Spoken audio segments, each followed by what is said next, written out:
Hey everyone, welcome to my top 10 Steelbook countdown, and I'm going to have to show you each Steelbook individually first, and then, because there's a lot more than 10 Steelbooks here, they're all really cool, and then once I've shown you everything I have, I'm going to lay down the 10 that I've chosen as my top 10, and they're not going to be in order like, top 5, 1, 2, and blah blah blah. I'm just basically going to have to choose 10 out of these. Oh god, there's a lot.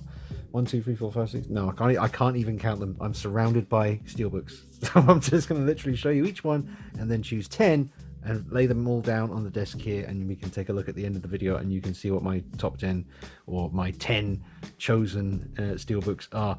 So here we have the Logan Steelbook. I think this was a HMV exclusive. I'm not too sure.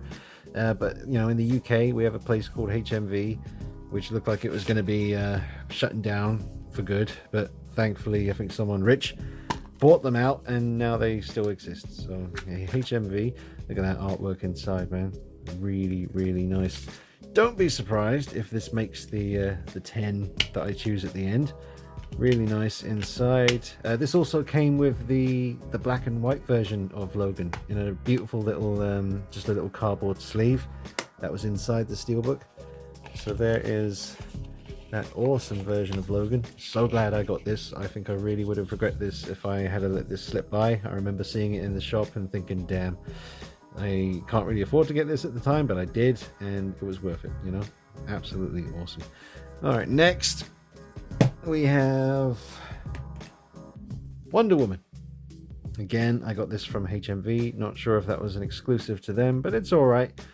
I really like the image on the back. I think I prefer the image on the back of the case to the one on the front, even though that's cool as well. Just remind myself what it looks like inside. Now that's cool. I like it when there's something worth looking at on the other side.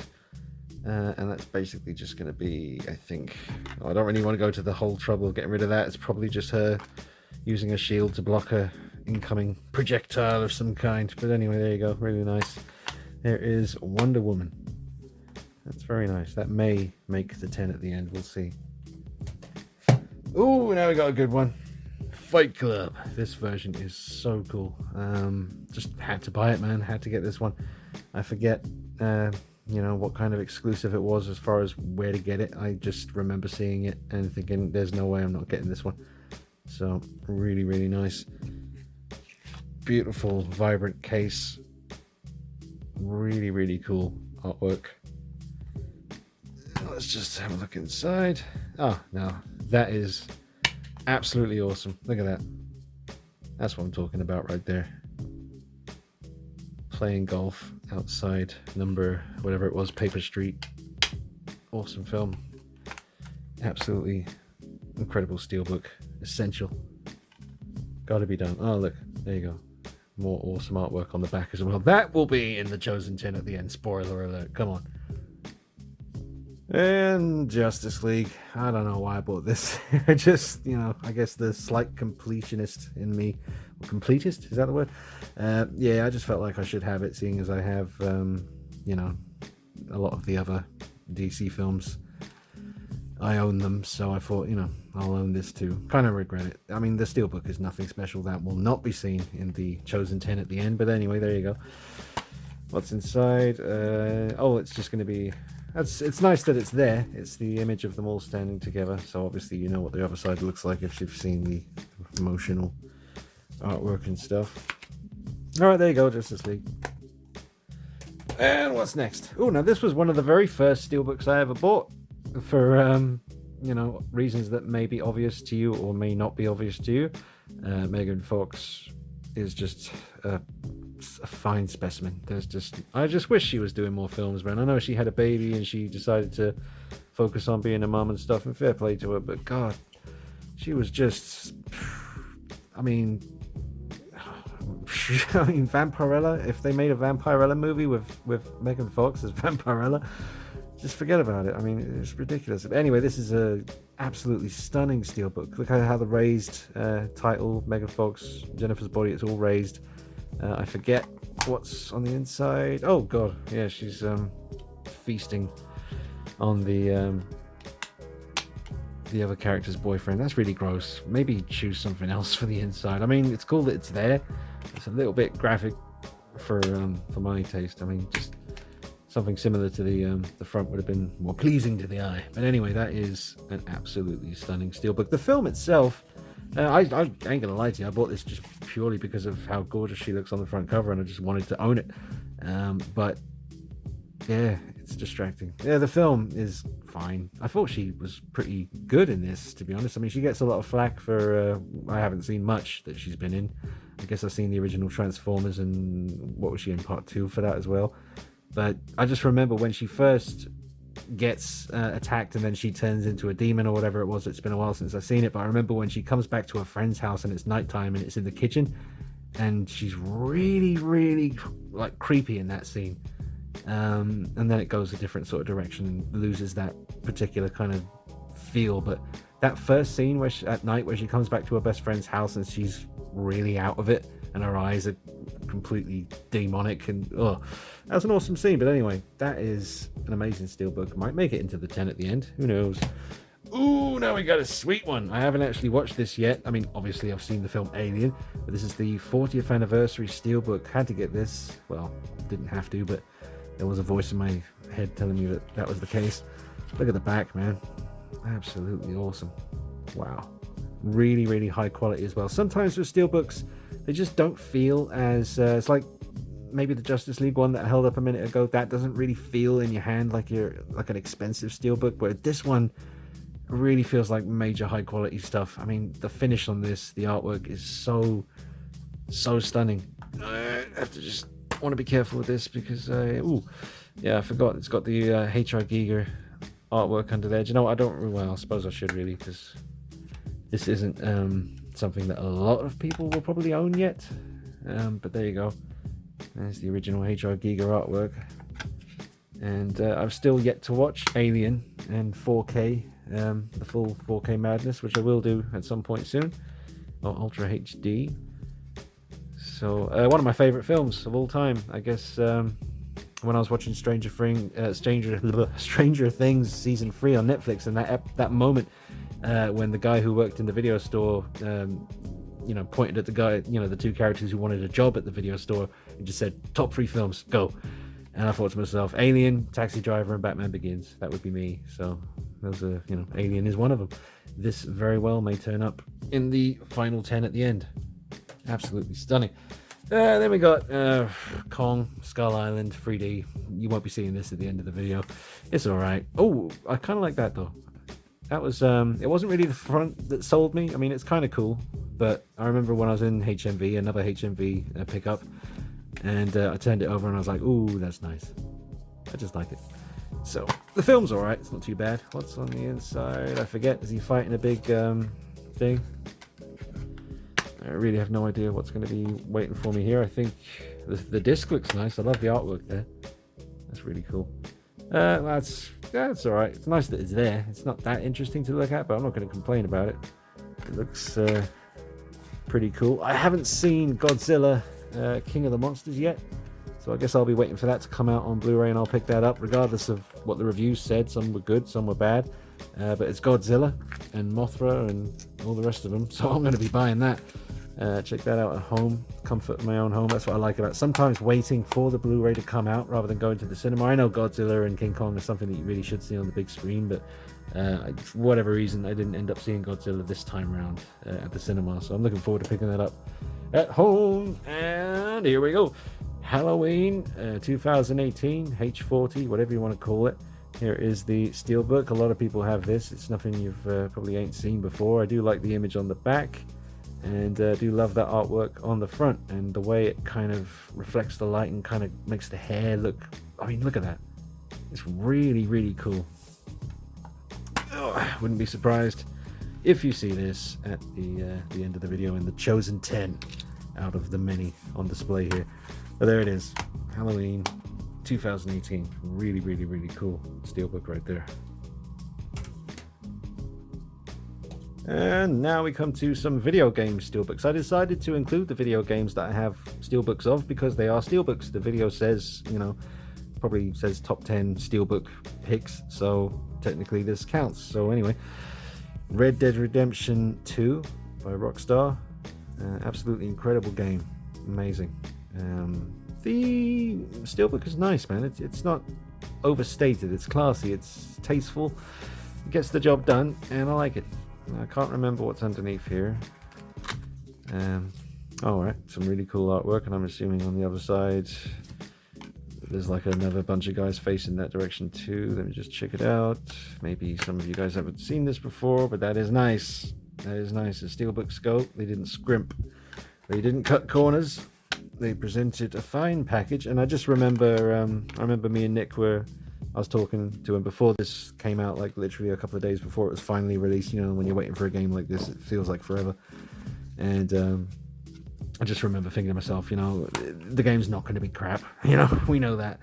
We'll probably be playing it for years to come. Maybe not so much with Red Dead 2. I think because we all played, well, don't want to speak for you guys out there, but I know I certainly played Red Dead, you know, the first Red Dead Redemption. I played it a lot. So as much as an incredible story and graphics and atmosphere and gameplay and everything that was in this game, the sequel, as amazing as it is, because I'd already spent a good few years hammering the X button on the horse, going from different places, and there's a lot more of that in this one. I don't know, it felt like I was kind of retreading familiar territory, but not necessarily in the best way. You don't want the game to change too much. I don't want to end up reviewing this game right now. I suppose I should save that for another video, so I'll just leave it at that. But a great game, but certainly very familiar if you've played the one before it, but that's not a bad thing. Like I said, you don't want to change it too much. People love it for a reason. But yeah, maybe one day I will bring you a proper review on this game. There's a lot to talk about, and I don't want to end up doing a big Red Dead Redemption video.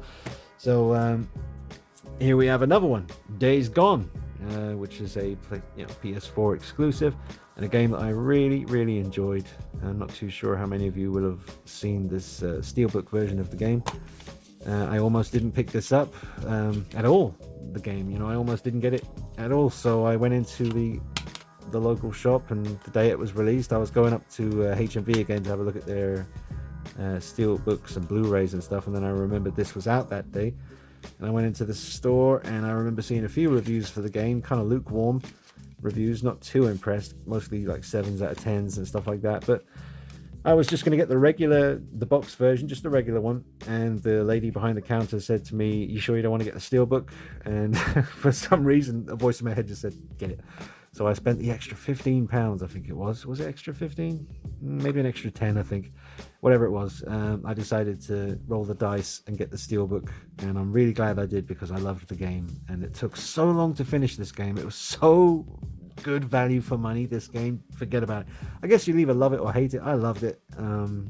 And yeah, incredible value for money. Just when I thought I was near the end, it turned out I was only halfway through, because a whole other map opened up. I was like, what?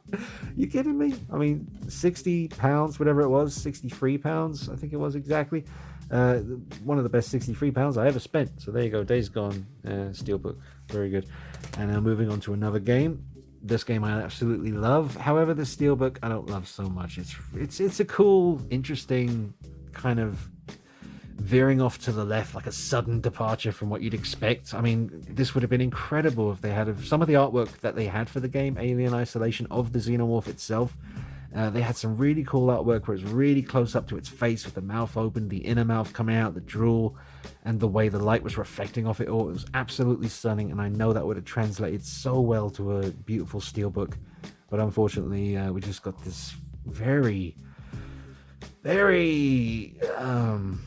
I don't know, very understated, very simple, not what you'd expect, and in a way that's kind of cool. On the spine you certainly know what it is, because it says Alien Isolation, but from the front you'd have to really remember the game well to know what that is.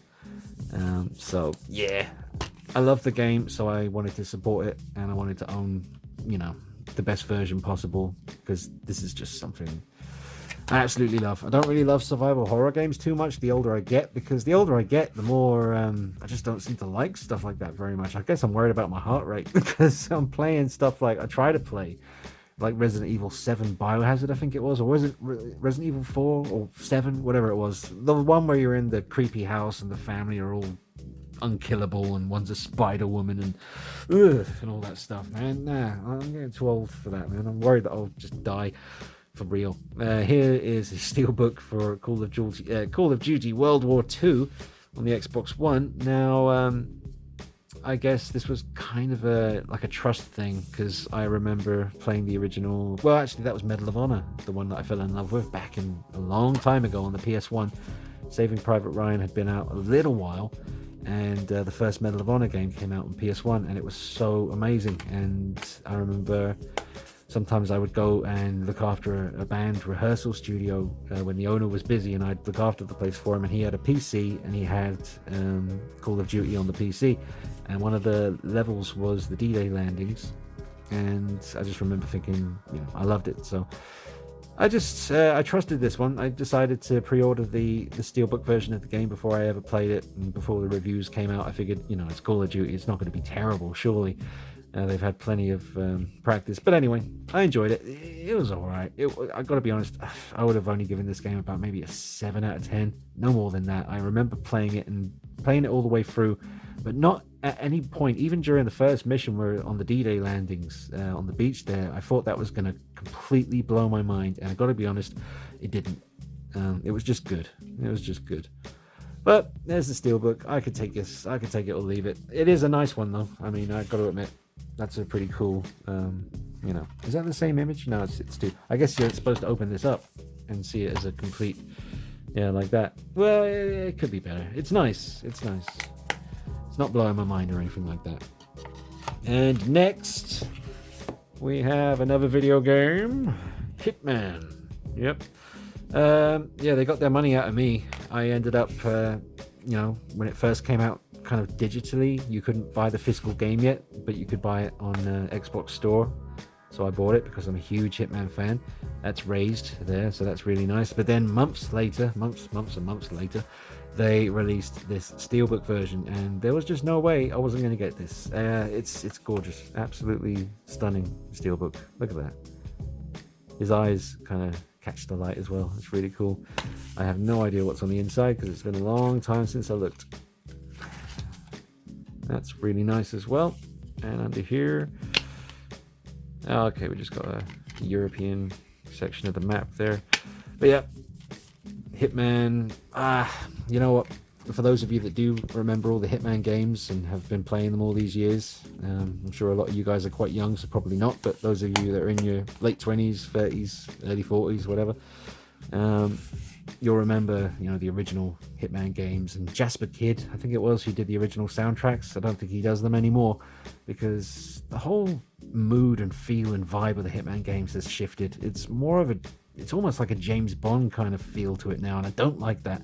In the original first 4 games, I guess, was really dark, and Agent 47 felt closer to someone like that than James Bond. He was a force of nature, and once he entered an environment, it just felt like the devil was there. It was just he was so dark, and the music just took it to another place. And now it's just, they've tried to, I don't know what they've tried to do, but it's okay. The games are still really good, but I miss the old vibe, that's for sure.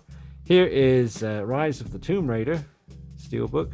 I picked this up in CEX in England. It's like a second-hand electronics store. They sell games and laptops and phones and all kinds of stuff, DVDs, Blu-rays.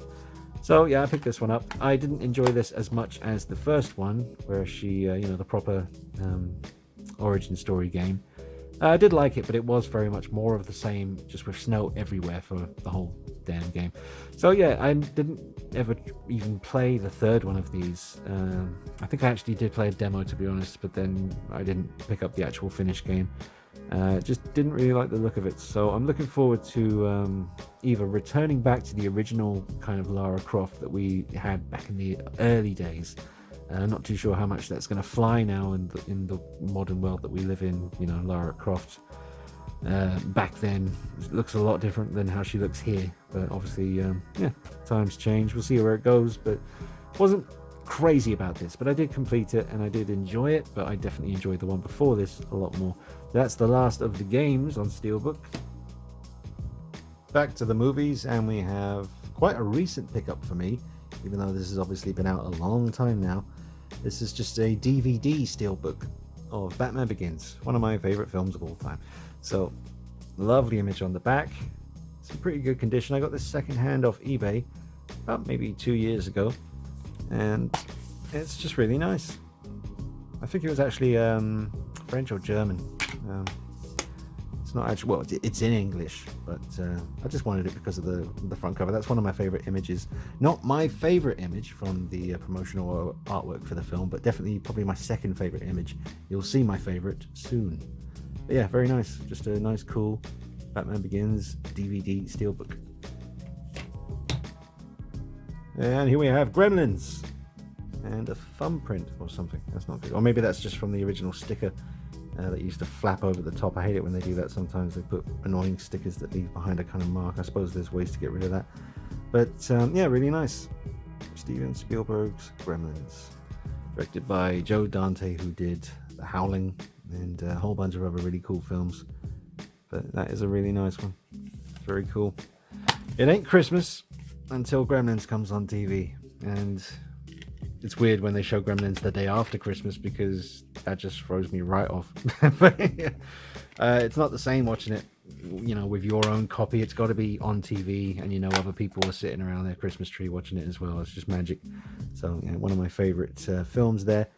It's all right. The artwork, the way it's all been done, I can't complain. It's not blowing my mind either, but I've still felt compelled to own it, so it's here in my collection. And here we have It. Chapter 1 doesn't say Chapter 1. Maybe when Chapter 2 is released, they might re-release new versions that actually say Chapter 1, because it's going to be weird, because you'll own It and then it'll just be It Chapter 2. I guess that works as well. That's fine. But yeah, this is a nice front cover. There's Georgie, standing there, but mind you, his is it Georgie? I guess not, because that's his shadow, and Pennywise was able to take the form of pretty much anything he wanted, and he did take the form of Georgie in a couple of scary scenes. So that's kind of cool the way they've done that. There's his little boat, and I believe this is the sewer bit where he's looking down the sewer drain, and Pennywise is there. Yeah, that's creepy. He's reaching in. He's about to munch on his hand. So yep, great film, great stuff. I remember watching the original, miniseries, was it? With Tim Curry. He was amazing. But yeah, this new version is definitely better. And Bill Skarsgård, is it? The one who plays Pennywise. He does a great job. And he can actually do that thing with his eyes that you see him do in the film. He can actually do that. You've probably seen the talk show clip where he does it. It's really freaky. But anyway, there we go. There's It. Not too bad. And then we have Alien Covenant, which is a film. I don't know. It's a film. What can I tell you? Ridley Scott, man. What the hell? I mean, he had the power to make anything he wanted, and he made Prometheus, and then he made this, and I don't know, man. It's just not good enough. Just ain't good enough for me. He had the chance to make the xenomorph creature terrifying again, and he didn't. Maybe he was trying to. The casting of this young lady here, I don't know, man. I hated her from the moment I saw her in the trailer. I don't know what it was. The moment I saw the first teaser trailer and I clocked eyes on this lady, I thought to myself, what are you trying to do? That is not Ripley. Don't friggin' insult my intelligence, please. You're better than that, Ridley, but obviously not. Yeah, it's basically a pile of crap. It really is. The story that they gave the origin of the alien, how it's basically just, what was it, David? Is that his name? Just a little experiment that he wanted to perfect. It just cheapens it, man. I mean, I don't know. It's a beautiful... Anyway, we're here to talk about the damn Steelbook. The Steelbook itself is gorgeous, and I thought, maybe I'd warm to the film a little bit more over the years, and maybe I'd be able to get past that actor who I just couldn't stand the look of. But no, I've seen it maybe 2 or 3 times now since it was released. Did I see this? Yes, I did see this at the cinema. So I saw it once at the cinema and I've watched it twice at home. So I've given it 3 chances. And yeah, it's 4 out of 10, 5 out of 10 maybe. There's a couple of cool moments here and there, but basically it's a massive letdown. Me personally, I would have liked just to learn more about the alien, but without having it spoon-fed to us, to actually just observe them, almost like a David Attenborough kind of documentary. I'd love Ridley Scott to have had the cojones to basically take us to their original planet and just show us them living. Show us their life cycle. Show us the hive. You know, that doesn't even have to be. I mean, obviously there has to be dialogue because people just wouldn't be interested otherwise. But me personally, if I was a director like Ridley Scott and I had the power and the clout that he did, I would have done something different. I really would have tried to bring the terror back, but without, in that, you know, you don't want to try and do the haunted house in space thing that he did with Alien, because that's only going to work so many times, and Alien is a masterpiece. This is not a masterpiece by any stretch. Apparently he's going to get to make his final film, third of this trilogy, Prometheus, this, and whatever the next one's going to be called. A little part of me is kind of curious to know what happens next. If you've seen the end of this one, I mean, it's all ridiculous, but you know, anyway, it's a nice steelbook, I guess. It's pretty cool. Let's move on. Ooh, now Venom. The film's all right. It's all right. There's a couple of casting choices in here that kind of didn't really sit too well with me either. His girlfriend, I thought, was just, I don't know the character's name. I don't know the actress's name. But the lady who played Eddie Brock's girlfriend in this was just terrible. And the main villain, the dude who was, I know his name. He was in Four Lions. He was in Rogue One. You know what I'm talking about. The main guy, the villain. Just something about him. And I've had it confirmed when I watched some of the press junkets he did with Tom Hardy when this film was being released. And it just confirmed everything that I kind of suspected about the dude. Not massive fan, but he was great in Four Lions, that's for sure. Probably could be completely wrong. I don't know. Lizard brain, gut instinct, trust your instincts. Anyway, here we go. Awesome front cover. Absolutely had to get this. I saw the ad on HMV's website for what the front cover was going to look like, and I thought, well, I haven't seen the film yet, but I'm getting the steelbook. I know that much.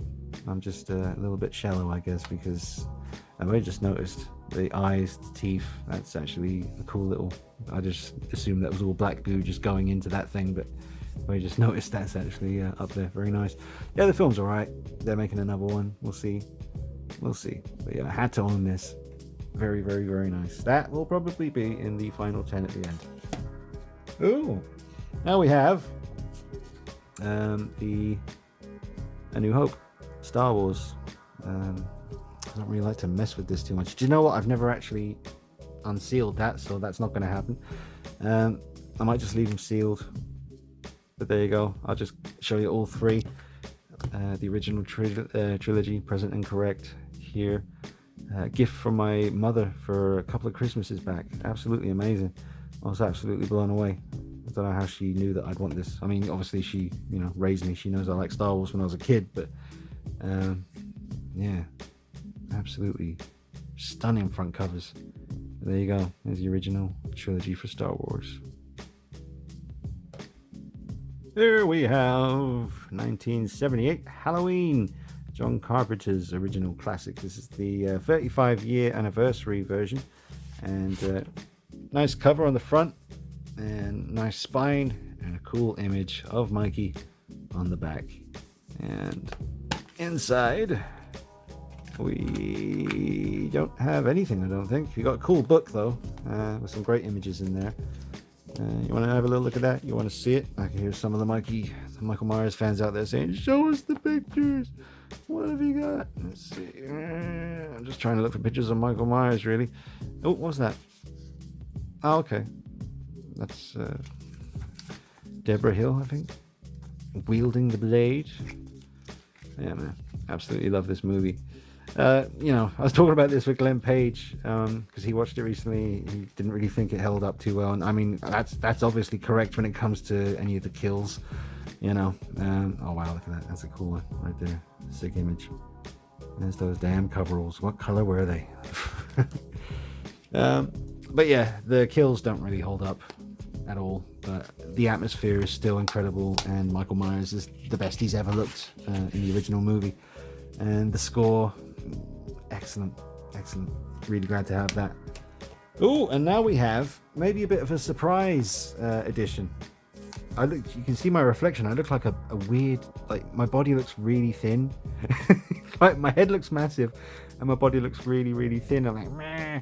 Look like a weird baby thing with a claw. Look, it's really hot at summertime, so I ain't wearing no top right now. But anyway, I had to get this, man. I absolutely love this Steelbook. The film's okay. It could have been better. You don't actually see as much of the Megalodon.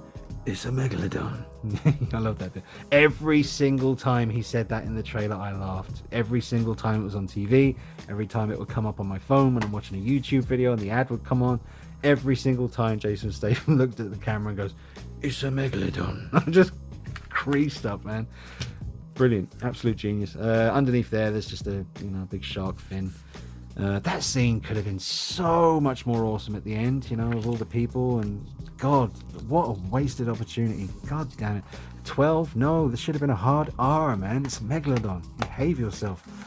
They did it wrong, but the Steelbook is gorgeous, and I had to own the Steelbook. I love sharks, always have, and there was no way I wasn't getting this. And that image is petrifying. I mean, look at that. It's amazing. It would be cool if it had more of a motion blur, like it was actually coming at him, because it looks like it's just dead still. I guess that's actually the moment where it's on a chain and it's about to eat him, and then it suddenly stops because it can't reach him anymore. So I guess maybe that's why. But he does look very static and just very still, considering he's about to munch him. But anyway, the colors, the quality of the artwork on the Steelbook is just absolutely amazing. Might be in the final 10 at the end. I wouldn't count it out, that's for sure. He may be there. Ooh, now here we have a really nice one. Black Panther. Now, this one was quite rare, I think. Maybe, I could be wrong.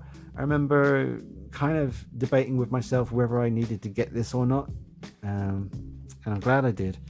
I can't remember exactly where I picked this up, guys. I'm sorry, but I do remember reading that it was limited edition, and Black Panther was such a popular film. I kind of worried that if I didn't get it when it came out, I might not ever be able to get it for a decent price. And the artwork, as you can see on the back, is absolutely fantastic. Artwork on the spine is very nice. Look at that, very cool. And I love the image on the front. The film itself, let me just, what's on the inside? Oh, that's nice. Yeah, the film itself, I don't know. Do you know what? I've been thinking I need to watch this again. I've seen it once at the cinema. My experience was ruined by, I didn't realize that it was the school holidays, and oh man, it was a nightmare. I had beautiful seats. I went early in the morning and I thought I'd beat the crowds and just check out the film. I was working night shift at the time, so I'd finish at 7 a.m. and when a Marvel movie came out, they'd start showing them at 9 a.m. So I'll go have me some breakfast and just go straight to the cinema before I go to sleep. And I saw Black Panther, and just as the film, all the trailers played and everything looked like it was going to be absolutely perfect. I'm sitting there, I got loads of space and it's not that busy. But then it really started to pack out really quick, and then a lady, a very young mother, walked into the the big room, the cinema, what do you call it, auditorium, I don't know, the place where they show the film, and she had 5 or 6 under 5-year-old, and yeah, they were crawling all over her, they were crawling on me, they were crawling all over the seats. They kept saying, "Mommy, mommy, I want to go to the toilet. Mommy, mommy, I'm hungry. Mommy, mommy, I need to poo," and all this stuff. And the whole way through the film, I was constantly reminded of why I'm glad I don't have children. They're wonderful, I'm sure, but I'm good. Anyway, yeah, absolutely awesome Steelbook. Here is another one. This is German, I believe. Halloween, Rob Zombie, 2007. It had to be done, man. I really wanted to own a cool Steelbook of this film. This was the movie that actually got me into the Michael Myers obsession. It wasn't the original 78 film, it was this one. I remember my buddy Phil came around and we had some beers back when we were in our 20s, and we were in bands and we were rocking out and having fun, and every now and then we'd take some time out to just sit and watch some movies and smoke a bowl and drink a few sudsy ones, and just kick back and have some fun, man. And Rob Zombie Films, this and Devil's Rejects, they kept us entertained for a while. We watched Friday about 1 million times, and Next Friday, and it's good times, man. But yeah, that Steelbook is tasty. Here is Unforgiven, the absolutely essential Western. If you're only gonna, own one, this is the one I think you should get.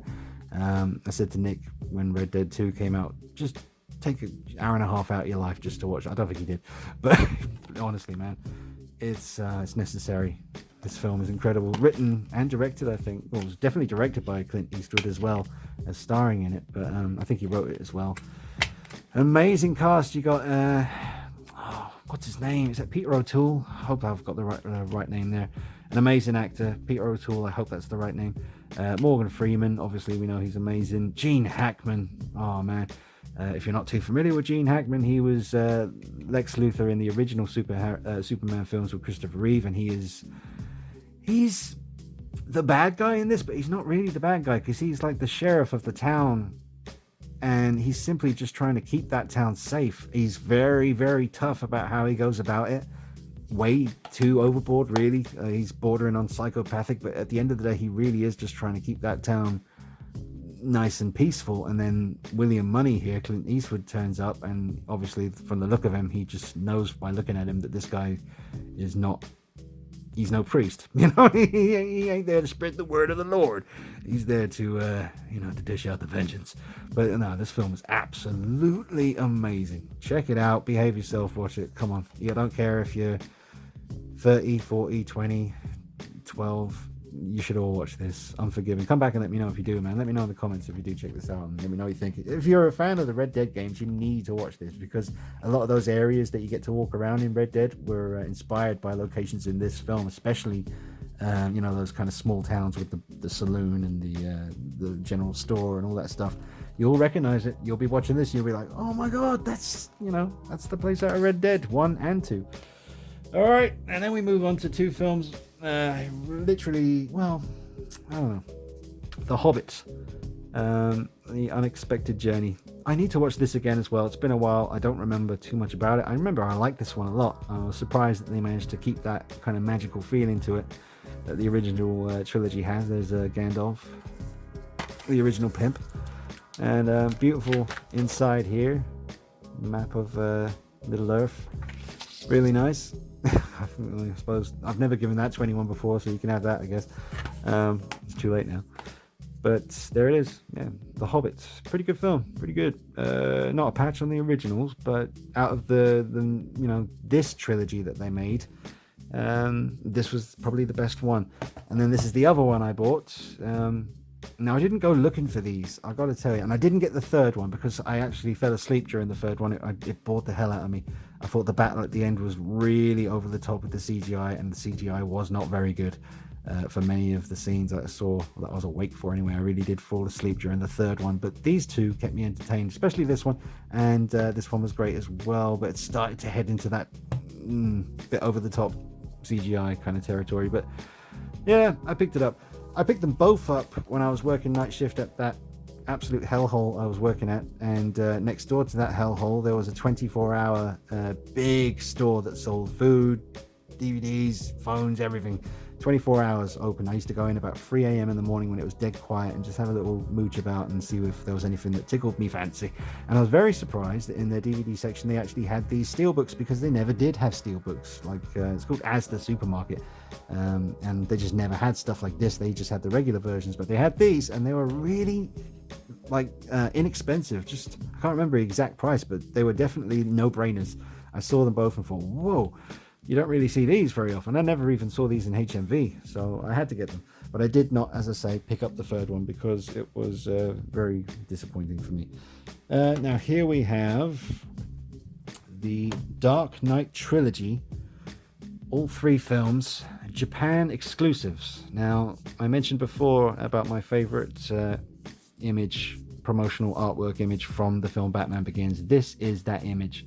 This is the one that I just, for a long time, I wanted a version of the movie with this as the cover. And finally, they did one, but this was a Japan exclusive. I looked on eBay a while ago, and they do seem to be going for a lot of money now. I try to keep them in as mint condition as possible. Absolutely awesome inside. That's obviously the beginning of the movie. There's also some little images down there as well. Same old disc that you get with all the versions of this movie, and there you go. That's more than likely going to turn up at the end in the final 10, but I absolutely love this. That's one of my favorite films right there. Then we have The Dark Knight. Again, absolutely stunning front cover. You'll recognize that if you were keeping up with all of the the stuff before the film was released. I remember the day this image came out and thinking, wow, that's really cool. And there you go. On the inside, I think it's the Joker. Oh no, it isn't. It's the moment where they're all standing, talking. You know, Batman, Gordon, Dent. So, very nice version of the Dark Knight to own there. Again, Japan exclusive. Probably very hard to get now, especially this one, because everyone loves the Dark Knight so much. Me personally, I'm more of a Batman Begins dude, I'm sure you'll know by now. But anyway, here is The Dark Knight Rises, simply bought to complete the trilogy. Not a huge fan of this film. It's alright. Definitely the weakest of the trilogy, if you ask me. But it's still got its moments here and there. But anyway, had to get it just to complete the... there you go, that's him with Selena Kyle. Moving on. It's quite nice though, very nice. Alrighty, now we have... These are stunning. I'll just tell you that right now. Basically everything that's left is Spider-Man, and there's a fair bit of it. So here we have the Amazing Spider-Man, the Andrew Garfield films. Now this holographic cover is absolutely amazing, and it is a magnet, so you can just peel it off, and underneath it's just even more stunning. The actual just regular image, it's absolutely incredible. But that's just a magnet, and it just sticks right on there. And I'm going to put a pause in because I don't want to mess with that. But on the back, you've got a beautiful web. On the side there. On the inside, again, you can probably snatch that if you haven't done already. I'm not going to show it to you. If you manage to catch it, then you managed to catch it. More web action. Wasn't this particular two films directed by a guy called something Webb? That's crazy. A guy called Webb directed the Spider-Man films. Anyway, so there is the first one. Let me just go ahead and actually use my eyes rather than looking through the camera to do that. There you go. But yeah, that is absolutely stunning and quite essential, I think. Definitely one of the essential ones in the collection. Now we have part 2 of the Mark Webb director and Andrew Garfield starring in, and Emma Stone starring in as well. This was the one with Electro and well, too many villains for one movie. But there's a nice image on the back. That's also very cool. Really works well with the light. Let's see how this image looks underneath. Definitely looks better. Just the regular, and that's actually raised as well. Wow, forgot about that. But that is stunning. There's a picture of Electro. I didn't actually notice that until just now. I've had it a while. Never noticed Electro before. And down there it says Oscorp. But that is very cool. I didn't mind this film too much. I need to watch this again as well. I don't remember much about it other than cringing a few times, but I'm sure we all did. But still, very nice holographic reflective cover on that one. And now we come to the Sam Raimi films, which I did not complete the trilogy because I just can't stand part 3. I remember I saw part 3 in the cinema and actually walked out of that film. I didn't walk out before it finished. I saw the whole movie. But then when I walked out of there with my friends, we all felt, you know, we weren't coming out of there laughing and happy like we usually were when we all saw a film together. We were all kind of very quiet. And we were walking to the car park, and I think I was the first one to say, what the F was that, you know? Especially after the whole dancing Peter Parker emo stuff and the way they handled Venom and the way, I don't know. That's is that actually Peter Parker's eyes under there? I've only just, is that my reflection? I'm not sure, but when I'm moving this, it looks like it's actually his eyes in there or something, like a skin tone. Could just be the light. But anyway, there is the original Sam Raimi Spider-Man film. Awesome. Inside there, that is nice and vibrant too. That is really cool. And on the other side, you've got the Green Goblin. Bruce Campbell from Evil Dead, who was in all 3 of the Sam Raimi films. This is little cameo appearances. In the first one, he was like the ring announcer for the wrestling games. For the second film, he was the snooty usher who wouldn't let Peter Parker in to the play that Mary Jane was in. And in the third one, he was a waiter, I think, a French waiter. But he was meant to be Mysterio in the third Spider-Man film. I think Sam Raimi actually wanted to have Mysterio be the main villain and have Lizard be in the film as well, because he was introducing what was his name? Dr. Connors? Nah, I don't know.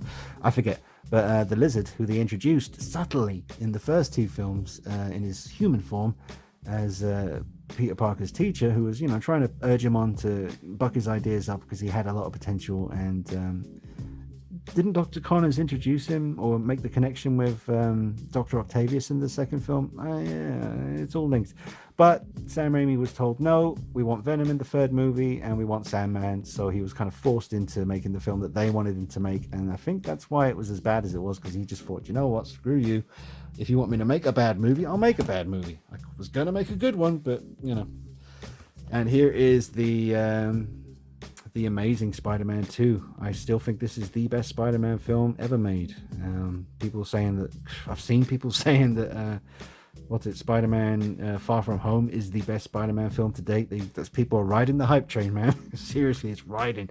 And once that train comes to a halt, and I think they're going to realize that it's all right. I mean, yeah, I don't know, man. I think Homecoming was better. I think Vulture was, the way that twist, spoiler alert, the way when he goes to pick up the girl that he fancies and he's going to the homecoming dance and that door opens and it's friggin' thingy tombs.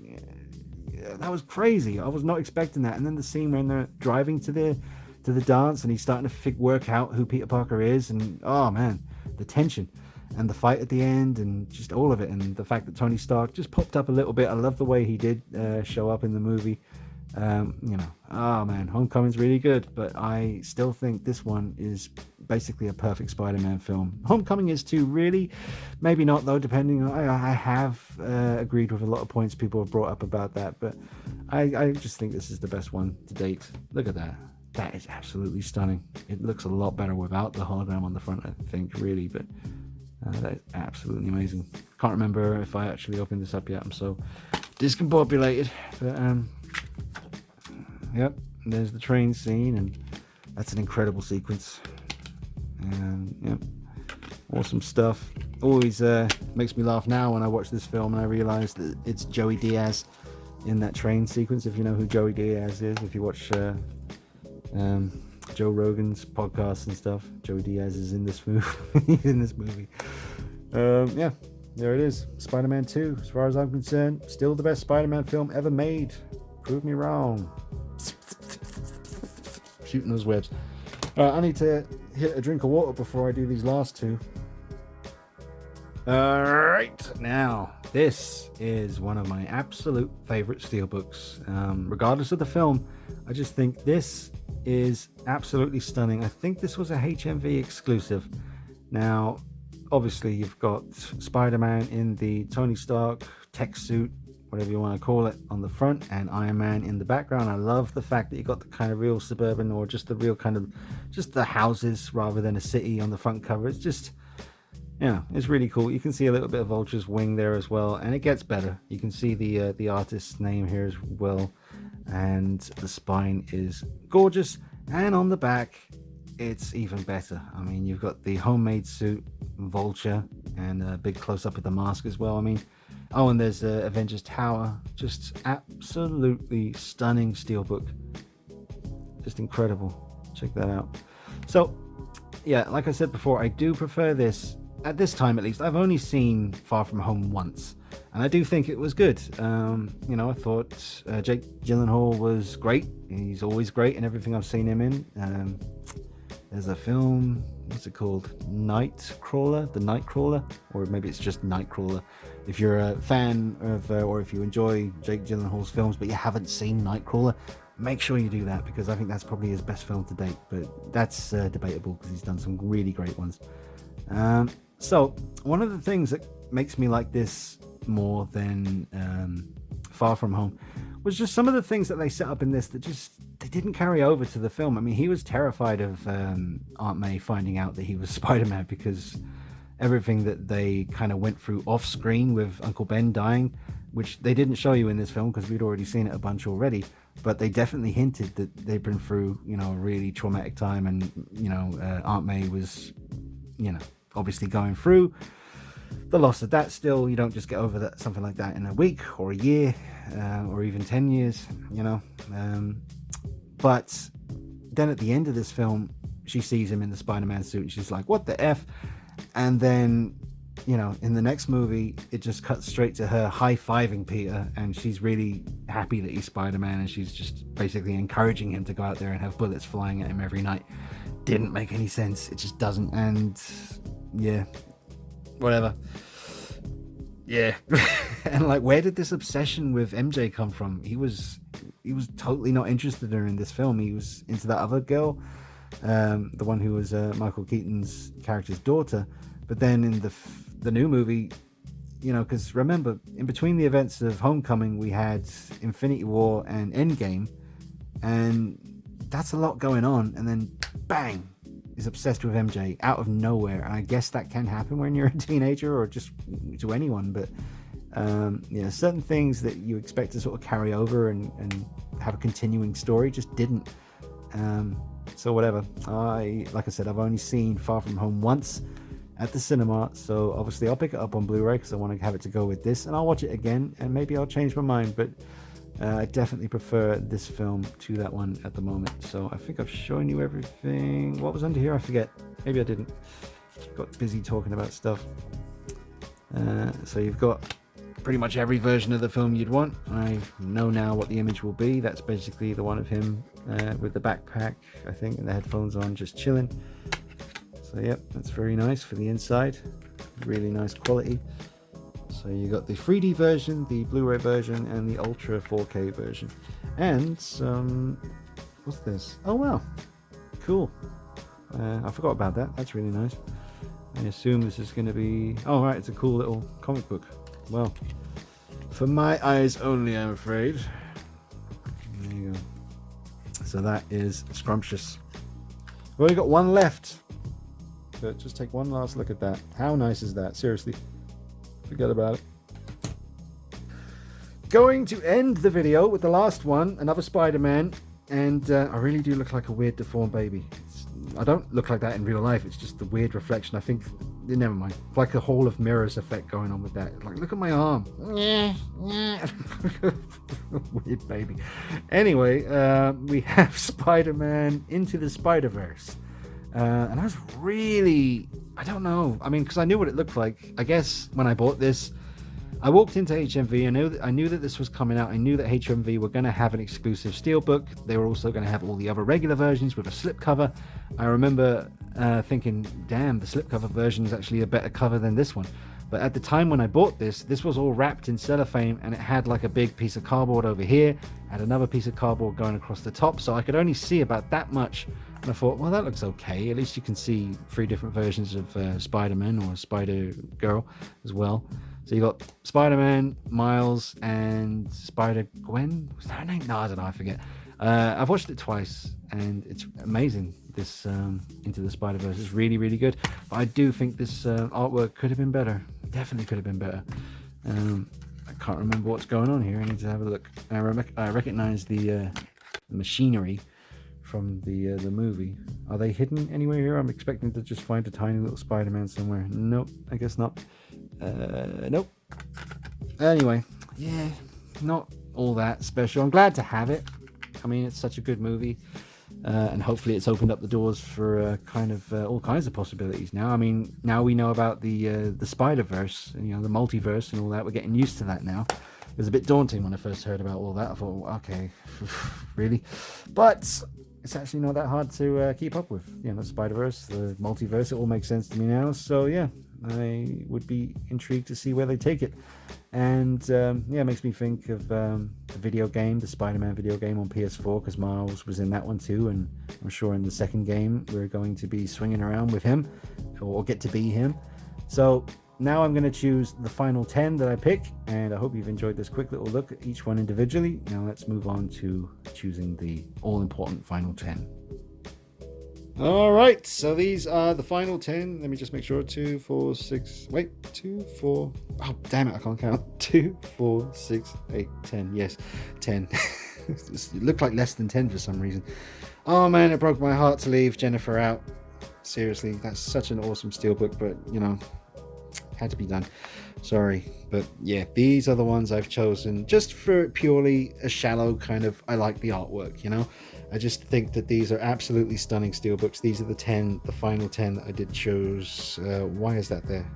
Is that there? That's not meant to be there. Hold on, I'll be back. I don't know why that's that's not supposed to be there. Maybe there's hope yet. God, I don't know how that managed to happen. Yeah, slight bit of confusion there on my part. As much as that is an awesome looking, it was actually meant to be one of the Star Wars films that was in there. You could choose either one or any of those three, the ones that I showed you before, either this one from A New Hope, the Stormtrooper, or the Emperor, but I've gone with the Darth Vader one. I can only imagine it looks even more awesome without the cardboard bit at the top and the bottom, but I just really like the simplistic, classic, just perfection. Very classily, that's not a word, very classy done. That's not a very good sentence either. This is one take, so usually I'd edit out all this crap, but unfortunately you'll have to suffer my, it is about, let's see, it's got to be about 6 a.m. now, and I'm still up because I was filming the NECA figure top 10 video before this, and then I watched myself some TV, ate a whole box of chicken wings, and now I'm in here doing this. And feast your eyes. You've already seen it, I've already shown you. So these are the ones that I've chosen. You got Fight Club, essential. Logan, essential. Star Wars: A New Hope, obviously essential. Venom, not so much the film, but the Steelbook is absolutely gorgeous, and I do love that. Batman Begins, one of my favourite films of all time, top 3 films of all time, definitely an amazing front cover. I love that image. Black Panther, kind of can take or leave the movie. Like I said, when I saw it at the cinema, my experience was terrible, but I like the front cover and I like the back cover. Here is Spider-Man 2. Like I said, I think it's the best Spider-Man film to date. Very close with Homecoming. It's not like there's a massive gap between these two. I do prefer this one a little bit more. Just a really perfect film, really, from start to finish. An incredible villain, and just that's the other thing. You do notice a lot of the fact that they're not actually where they are in these films anymore. Like, even the simplest shot will be a green screen. So back when you're watching this, I'm sure there was some green screen going on, but you can tell that they're really in a city in this movie. The scale of it, you really feel like you're in New York with Peter Parker. And there is that sense of really being in New York, which is just not present in this one for me. But yeah, I love this one too. I love that too. There you go. I'm going to wrap it up because we're almost at an hour and I am not even making sense anymore. I'm so tired. I hope you've enjoyed it.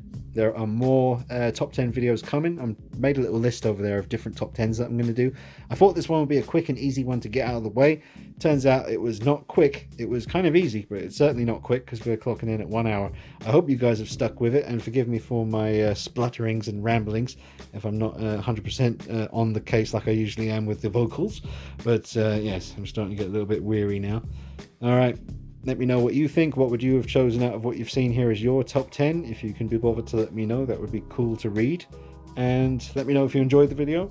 Subscribe, hit the bell icon so you get notifications on all the videos. Check me out on Instagram and Facebook at DKnight333. You can click the link under the video and become one of my Patreon/producers if you wish. And I will see you next time. Take it easy. Bye-bye. Spend some time with Jennifer's body.